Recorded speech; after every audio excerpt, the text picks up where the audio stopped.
Brilliant, brilliant.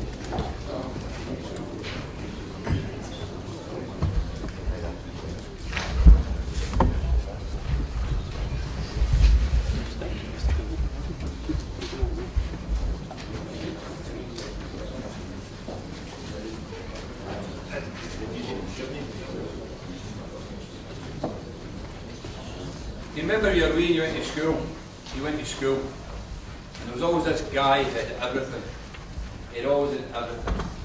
And there's this guy called Tommy Barry at my school, and his dad was a butcher in Glasgow, so he had a few quid in his pocket. You know, if you want to cap a throttles as it was in those days, for you young guys, that's a 1 fee. Tommy Barry was the best place to go. But what also Tommy Barry had, he always had an apple. He always had an apple, and he always shared his apple. Because there was a big queue there of folk waiting for the stump, as we called it. We used to be standing watching Tommy Barry eating that apple. We were saying, "Can I get your stump, mister? Can I get your stump? Can I get your stump?" And then somebody would say, "Can I get your stump after you with the stump?" So that's you going to share that apple, you know. Answer the sessions coming up, which is the last thing today. So if you can fill in some questions there, just hand it to anybody who works with the SFA. So that'll exclude me, Richie and Andy. There's some good guys at the back there who do some work for the SFA a bit more than we do. And if you give them that stuff, that'd be great. So that's kind of the domestic side of it. We'll go from here to up the stairs to the Nether Suite very soon. Again, just follow the guys. We'll guide you up there into that lounge and so on. We'll guide you everywhere today. So just ask a question anytime you like. Okay? But first of all, I'm just going to introduce you to the first guest. He did play a bit of international football at some time in his career, and did play a Duffer team somewhere in Glasgow for an awful lot of his career as well. But again, he's got such a great background. Packy, as well known, was the technical director of the Irish FA, and of course, when we're talking about grassroots, this is what he's going to fill in today, because there's obviously a link between grassroots and the superstar that plays our game. Packy's just going to talk a wee bit about that. So can we please welcome Mr. Packy Bona.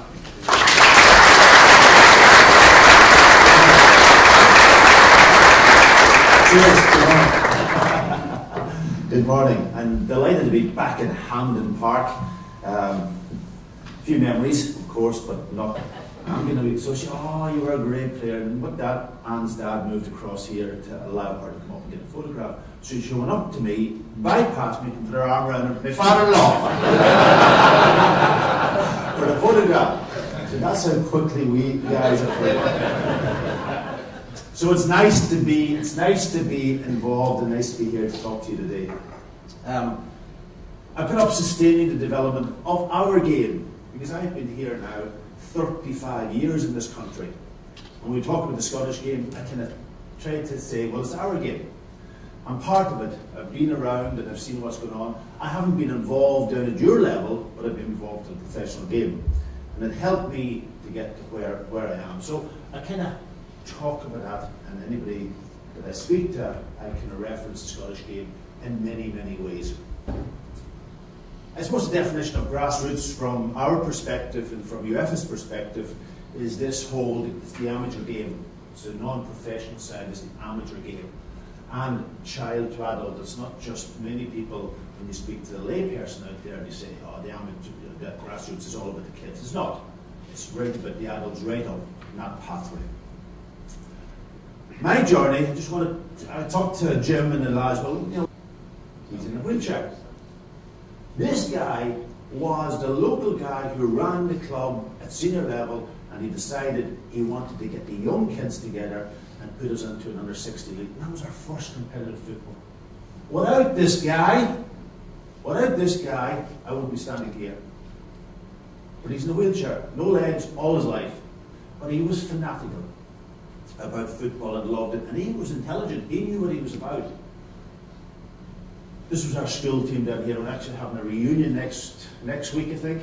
So some of these guys with the big fuzzy hair and all that, I don't know what they look like now.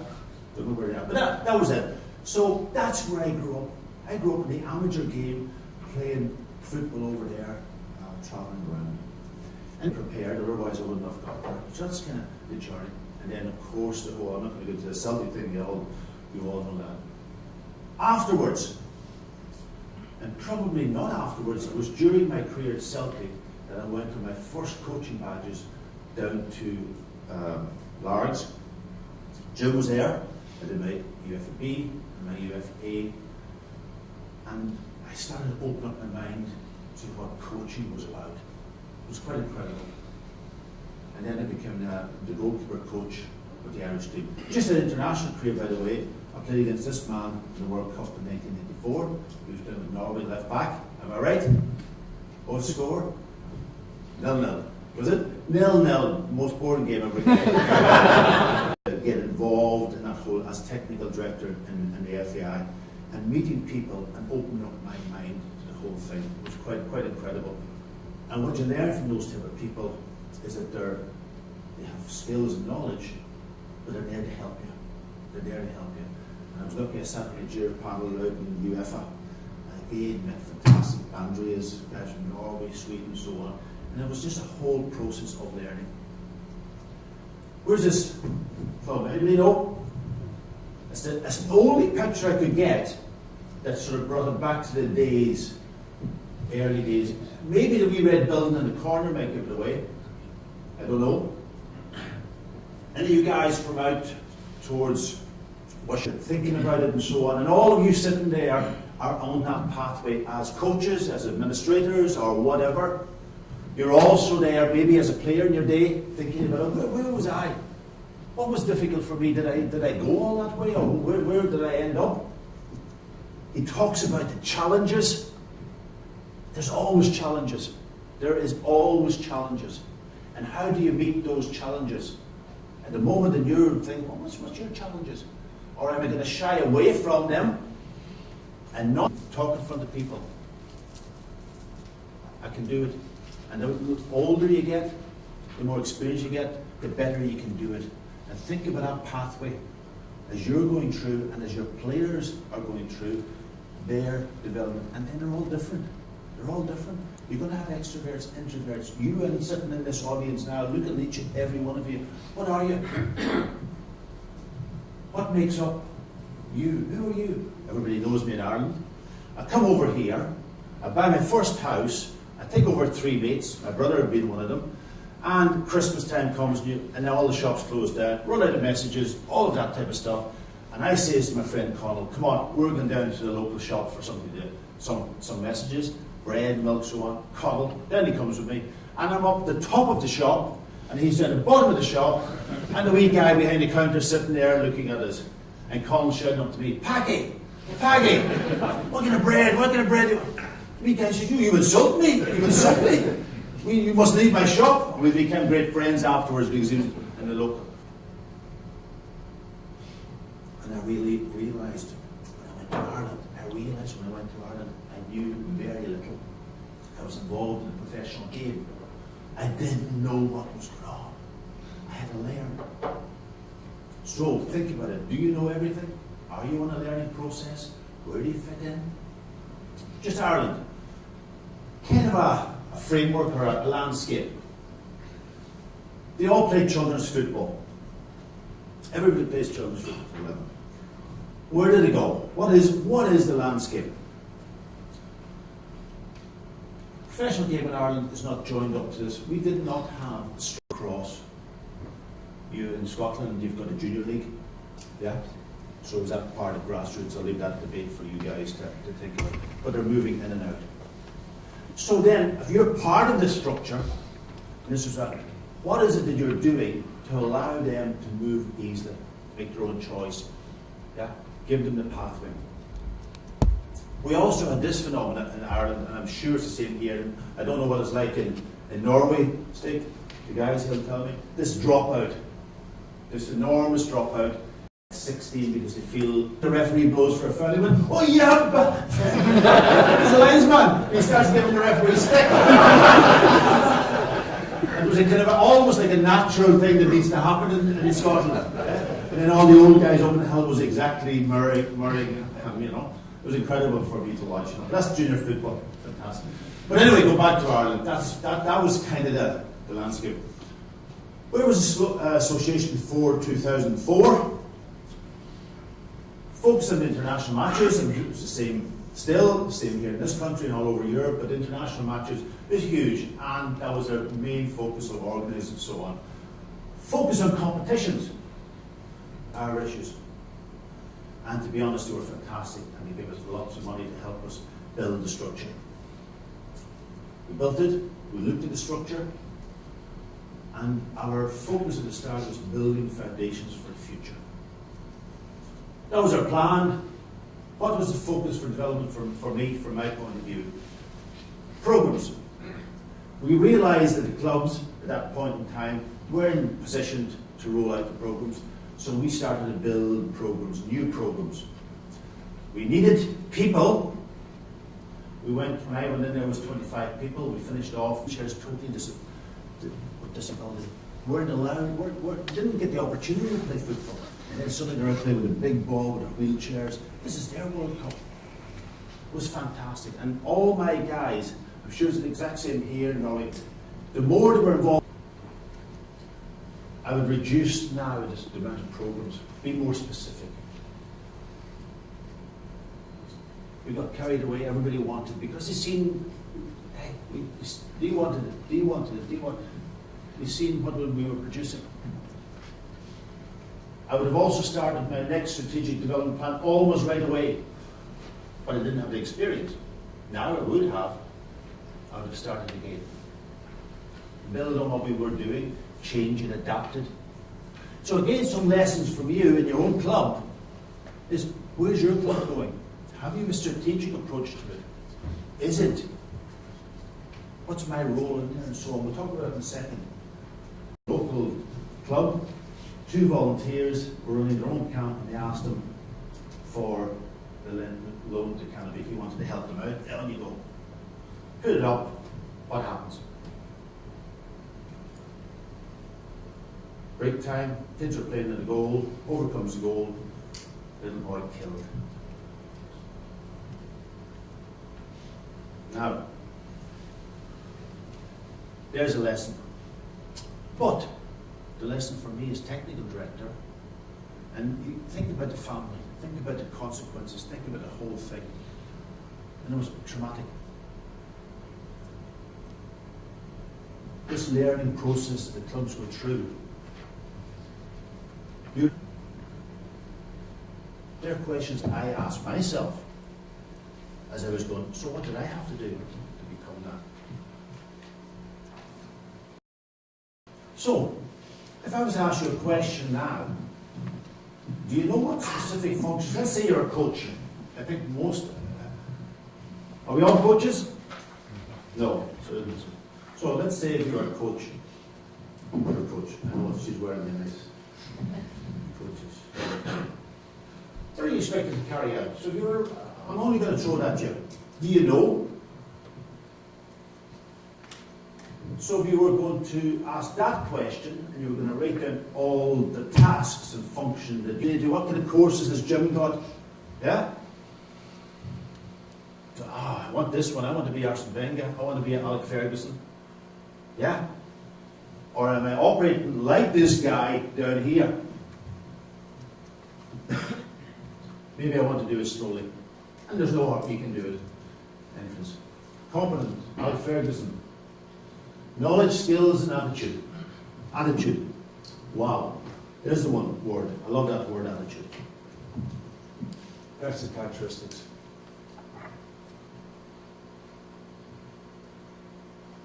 What we do say is that all of you are coming to this with something from you. But is it the same? Is it the same here, working with kids of 12 years old, as working with a 17-year-old? What do you do with them? Does it change? You only have 100% time. What does it change? 28. Hey. They're the questions. They're the things going through my mind. I'll tell you another story just briefly. I was over in your big training centre a couple of months ago, and I watched adults playing 7-a-side. Fantastic. Fun. Oh, not going to play goals. You're going to be an outfield player. Big mistake. He's 6'2". He could have been a great goalkeeper. I'm not going to make the same mistake with this wee guy. Start him early. That's my word. Look at the gloves on there. They were my gloves, by the way, too. He had them on. So what's so special about these guys? I'm going through this process. He comes into us in the morning as a 6-year-old, and he's running around and he wants to play football. I'm still, I'm trying to get out of bed in the morning.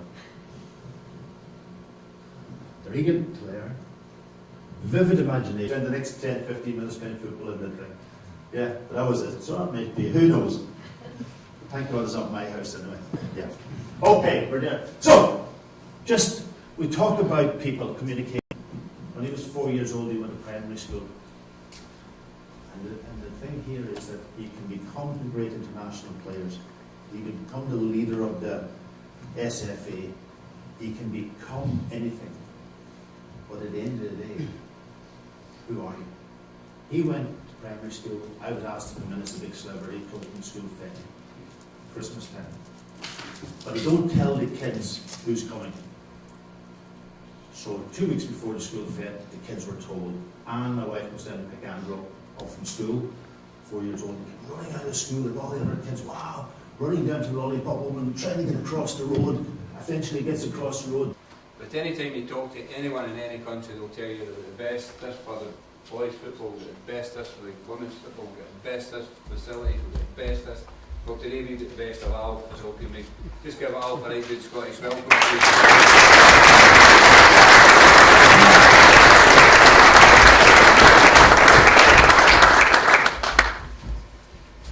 Thank you, Jim, and thank you for welcoming us to Scotland. And we are very honored to be here, and especially because we know that you are a group of club leaders and coaches, and I think working in the national FAs, we are very humble towards.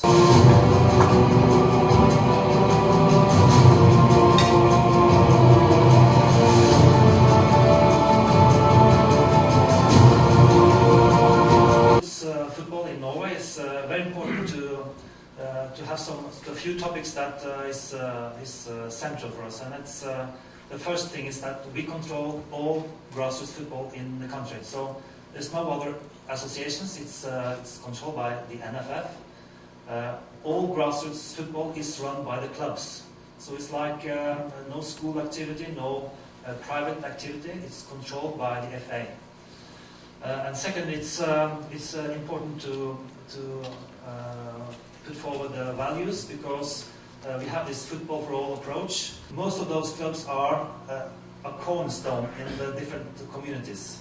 So the community is very enthusiastic about their club and supporting the clubs with the fundings and with work. So it's also they are very occupied with values. The parents working in the community clubs are very concerned about the values for the children. So everyone in the community wants to take part in the club in order to put forward good values. Of course. So, and the second is that the action plan, us controlling the grassroots, makes us able to control the activity from our technicians to the clubs. The football line is tight, and we can control the activity in the clubs. So, the action plan is, of course, it's very important for us to put forward the values in order to keep up and to control facilities and the clubhouse and the match arrangements. You need to have volunteers that runs and works in order to improve the facilities and to paint the wardrobes and so on. So it's very important for the clubs to have volunteers doing that job. So of course fundraising, equipment, all those important topics is very important to be well organized. If this is not well organized, the volunteers quit after 1 year. So how the volunteers stand back and the club gets into more trouble. So having employees is quite difficult. It could be excellent, it could be difficult. So how to organize the collaboration between employees and the volunteers is also a big challenge.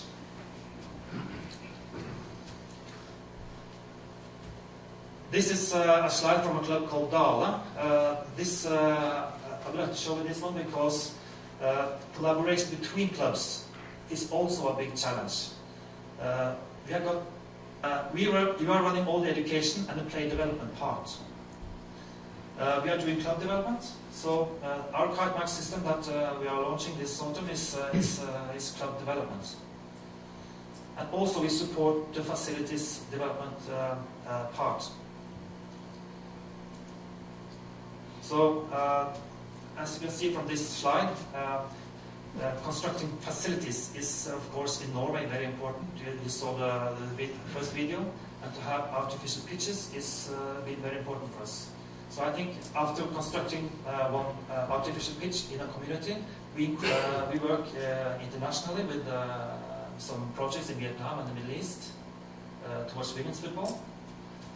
Also, facilities is important, working hard to get more artificial pitches. And of course, we are running 18 artificial non-regional FAs.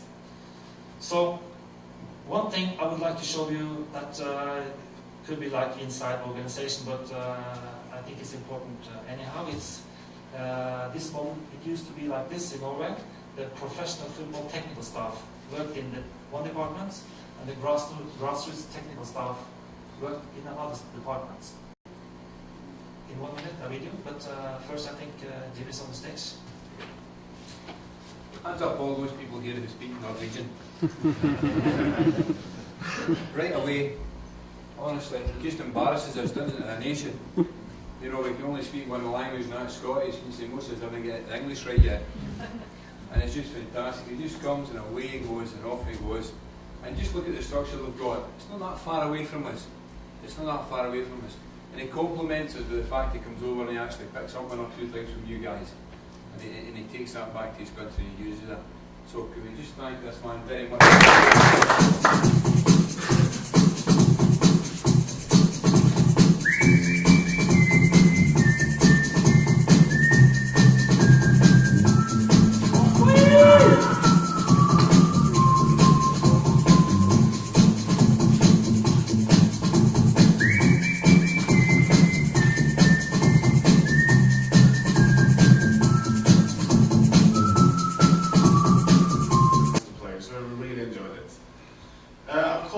Presentation grassroots reflections because I'm a humble man. This is a big task. This is very complex. It's lots of challenges. It's lots of emotions. This game is run by emotions. And in this picture, we have to find a way of communicating. Because when I started working for the FA a couple of years ago, the first thing I thought, how do we really communicate? How do we come across? What is our message? Do we reach out? What you should focus on when you work with the kids?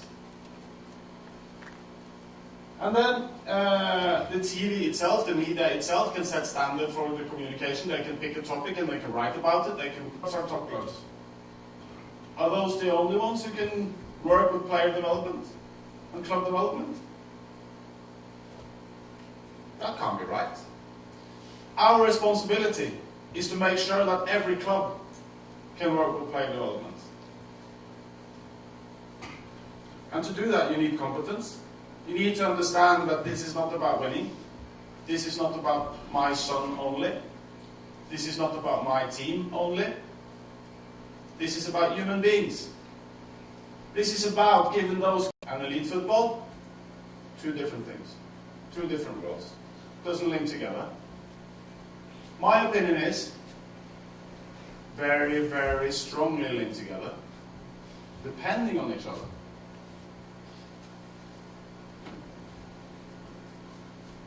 The view at some of the clubs amongst a lot of these managers and coaches who coaches the kids are very, very narrow. I'm sure we all know this. Sometimes it's very narrow. We have to use more players because they're obviously doing something good. Regarding challenges, this is Norway. we have big groups of ambitious football people, coaches, club leaders, who go on trips to Barcelona, and Liverpool, and Manchester, and Dinamo Zagreb, and Ajax Amsterdam. And they go abroad and they go and look at the academies and the facilities and their program in the car and drove home. 5.5 hours. And that's the neighbour club. It's true. 5.5 hours. Up there, the distances are unbelievable. But there's one thing that we can't do anything about, and that's the distances. Norway as a sports nation, not doing bad, 5 million people. This was done by Sport Bild, a German magazine, and it includes winter Olympic sports and summer Olympic sports, plus 10. But if a kid, a child, in his spare time, picks a game he wants to play, and he's got a few options. Which game does he pick?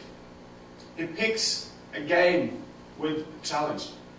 He doesn't pick a game with no challenge. Whenever kids pick a game, they pick a game that challenges them, because they want to be challenged, and that's what they enjoy. So when we introduce training sessions, Sunes was the manager, and he used to say to us in front of the big games, he said all kinds of stuff really, but he said,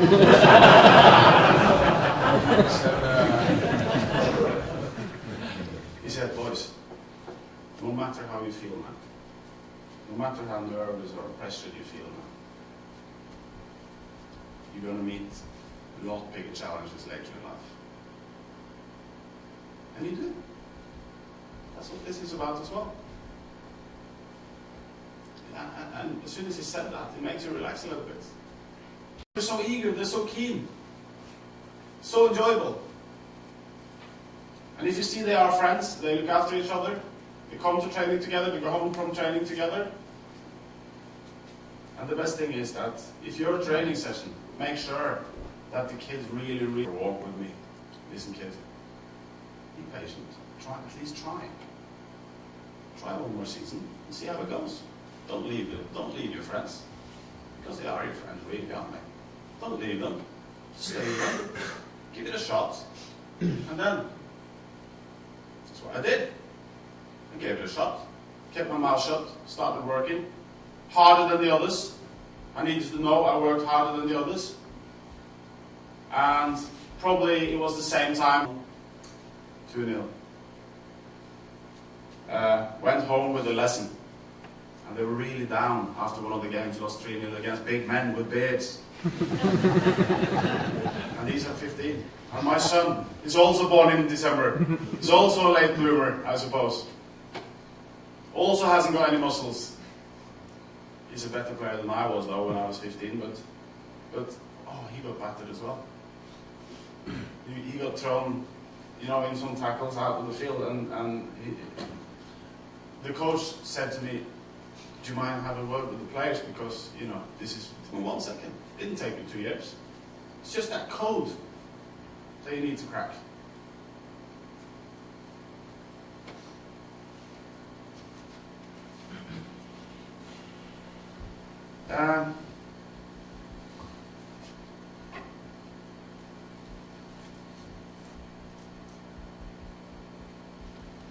One very important thing for me about what I just spoke about is this. Paki's been speaking about it as well. What I call, what do you need to develop? You need a strong ownership to your own development. Completely, just like a little brick in that play, with no opinions, or just do what is being told, or line up with the others. The ownership is the most exciting thing, I think. That's why I speak. People asking me about my son. Oh yeah, do you coach him? He's lucky because he's that. I don't really. I don't. And that demands a different skill from a coach. So for me as a coach, I don't know, have I coached the team in set play in 4 years? No, not really. Not really. I coached them, I tried to coach them as a team, friends, human beings, put them in positions, create relations on and off the field, and so on. I don't know if it works, I don't know if it's right, but the most important thing for me is that they've got ownership. It's not my environment, culture. Keep them as long as possible. I'm not saying forever, but longer than 11 before they leave to something bigger. Because some grown-ups have told them that that is clever. Maybe wait a little bit to become as good as possible. Do you think it's possible? Is it possible to be a grassroots club thinking like this? If you are good enough, if the sports programs are good enough, if what you offer is good enough for everyone, the ones who are struggling a little bit and the ones who definitely are what we call talented. We strongly believe clubs now are professional football academies. And we looked at where are they when they're born 21. This is 2001 in England. 85% of the 21-year-olds had to re-educate. 15%, 1.5 out of 10 players, had a job as a professional footballer in the professional league system, and I think that's 4 divisions. Is that right? We're not talking Premier League here, we're talking professional football. 1.5 out of 10 players who've gone through the academies after 21 works as a footballer. 2001, sorry, 2001. I used to say that, I don't say that anymore, I've switched it around. I ask, why first? Why do we select? Some people will say that the answer is obvious. Because we want to become good, we want to create players, we want to be successful. When do you select them? Or who are we selecting and who is selecting? Ask yourselves the question in the stands in such a big game. I was really afraid. I wanted to go home. Really? Before the game, we went to a pub, obviously. And, at the pub, grown-up men with pints of lager, talking. Underneath a group of men, underneath their pints, there was a kid running around between their legs. He was 12. So, and I felt sorry for the kid because the men obviously had quite. That's obvious as well, I think. What's your talent? People ask me. What was your biggest talent? I'm not sure. I don't know. I don't really know. Was it technical? No, not really. I had a good first touch and I didn't do many mistakes in that, but did I go past people? No, not really. Didn't lose the ball, no. But technical? No. Was I fast? No. Average? Average? When you're not fast and you play on top level, you have to compensate. So I was probably good at positioning and timing and probably just find out what it is. It's not that. It's not that. Not that. Not that. Interesting game, yeah. I think it's all about cracking the code. And it can take 1 second. If the potential is there, it can take 1 second. It can be like, right, that's the way. It doesn't necessarily take 2 years. The game yesterday, I loved it. Some of the tackles there. That was my answer when they asked me, what's your best talent? My answer was, I think my most important talent was motivation. And what do you mean, motivation? Well, I kept going when other people stopped. I gave it a go when people said to me, you're not going to become a player. And motivation can also be two different things. It's the outer motivation, in terms of the Ferrari, or the salary, or the lifestyle. And there's with new haircuts, it was all kinds of strange answers. And all the answers were connected to status, sex, power, materialism. Not one answer was connected to the activity that they needed to become good at to reach those. Not one answer was connected to the activity or the practice or the will to work hard or anything like that. It was connected to what might happen in 10 years' time. Big tournament, international tournament in Oslo. The final, girl 13-year-olds play 11 aside. The final, the two best teams of the tournament, massive tournament.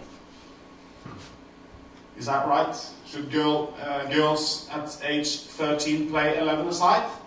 Is that right? I don't think so. The ball was 5 minutes over in that corner, and then it was 5 minutes over in that corner, and nothing really happened. The pitch was too big.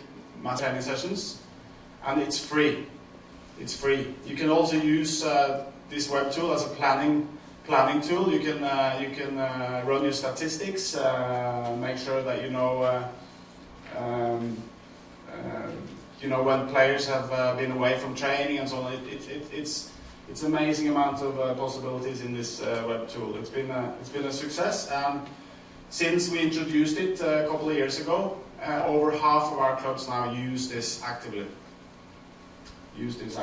And we're still developing it before they started training so that. And we're talking 2-3 hours a day, which is good. When we worked with, I'm going to finish now, I promise. When we worked with the Kite Mark, the Quality Club project, we did something that we were very glad we did. Because last time I worked for the FA as an assistant manager for the national team, 2004, I worked together with some development. We talked to all the committees that we have, to the regional FAs, and that was really necessary because everybody feel included. Everybody feel included. For example, the regional FAs, what they used to think is that now the FA is coming with another.